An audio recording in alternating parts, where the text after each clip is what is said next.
Hello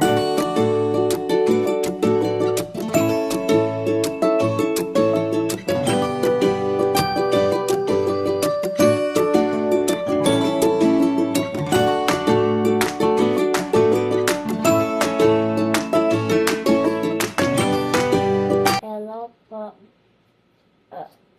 Ano po pag kaya nila pwede mo po share po for the community. Magandang araw sa inyong lahat. Ako si Dr. Shermelyn Hamid, isa akong doktor sa Philippine General Hospital. Ang aking trabaho ay tumulong sa mga pasyenteng may sakit.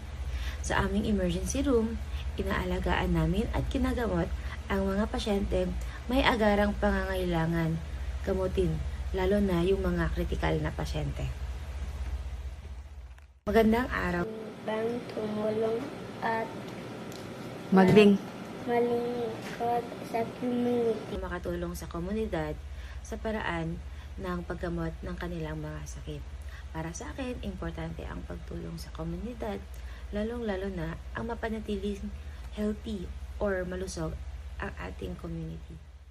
Makatulong sa Ano ang memorable na experience para sa your duty?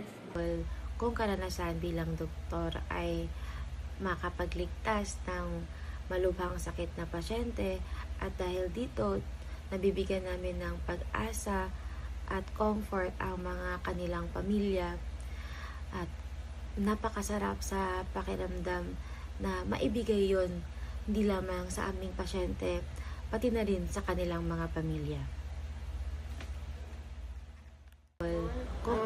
Na-experience po na sa pag-help sa iba at paano ito na-overcome. Bilang isang doktor sa isang gobyernong hospital, isa talaga sa pinakamalaking hamon ay kakulangan ng mga doktor, ng mga nurse, at ng mga gamit at pasilidad ng isang hospital.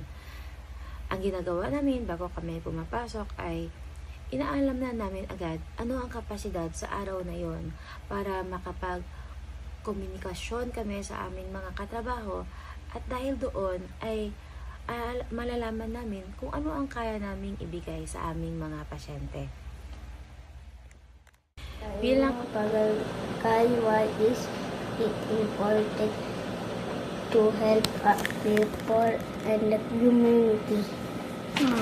Ang tumulong sa ating kapwa. Bilang isang doktor, di lamang namin sila tinutulungan sa kanilang mga sakit, pero nabibigyan din namin sila ng pag-asa sa kanilang buhay.